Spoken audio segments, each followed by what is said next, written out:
Hi friends, எல்லோருக்கும் வணக்கம். அன்பு ஒன்றே அனாதை சேனல்லேருந்து அம்மா உங்களை சந்திப்பதில் மிக்க மகிழ்ச்சி அடைகிறேன். இன்றைக்கி என்ன ரெசிபி செய்ய போகிறோம் தெரியுமா? வாங்க வீடியோக்குள்ளே போகலாம். பச்சை பொன்னாங்கண்ணி கீரை சூப் செய்ய போகிறோம். இந்த கீரையோட டேஸ்ட்டு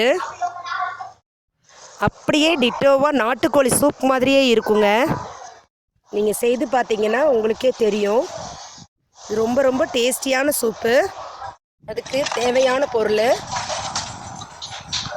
கடாயில் பட்டர் அல்லது எண்ணெய் விட்டுக்கலாம்.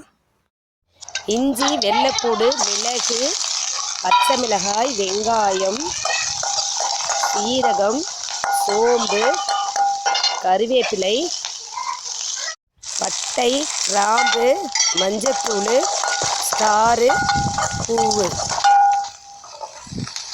எல்லாத்தையும் பொன்னிறமாக வறுத்துக்கலாம். 2 தக்காளி சேர்த்துக்கலாம். இந்த சூப்பை நம்ம சாதம், தோசை, இட்லி, சப்பாத்தி எல்லாத்துக்குமே தொட்டுக்கலாம். சின்ன பெருங்காய கட்டி சேர்த்துக்கலாம். அதோட பொன்னாங்கண்ணி கீரையும் சேர்த்துக்குவோம். கீரை ஒரு பிடிச்சப்படி போடுங்க, போதும். நம்ம எல்லாத்தையும் அரைச்சி ஊற்றுறதுனால நமக்கு முழுச்சத்தும் அப்படியே கிடைக்கும்.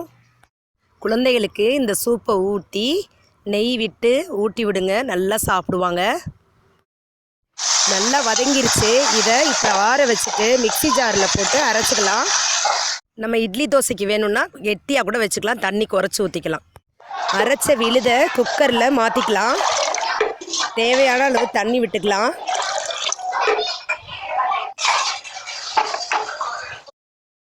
சூப்பாகவே குடிக்கிறதா இருந்தால் தண்ணி நிறையா விட்டுக்கங்க. சூப்புக்கு தேவையான உப்பு சேர்த்துக்கலாம்.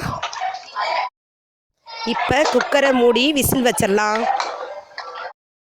விசில் வந்துருச்சு. குக்கரை ஓப்பன் பண்ணிடலாம். நான் எல்லா சூப்புக்குமே வதக்கி அரைச்சி தான் ஊற்றிடுவேன். ஏன்னு கேட்டால் அதில் தக்காளி, வெங்காயம் இதெல்லாம் வந்துட்டு அவங்க சாப்பிடும்போது வாய்க்கு வந்துக்கிட்டே இருக்கும். அது மட்டும் இல்லாமல் அதை கீழே போட்டுருவாங்க. முழு ஜூஸ் அதில் கிடைக்காது. நம்ம எல்லாமே அரைக்க போகும்போது குழந்தைங்களுக்கு எல்லா சத்தும் கிடைக்கும். சூப்பர் டேஸ்ட் பார்த்துடலாம். ரொம்ப ரொம்ப சூப்பராக இருக்குது.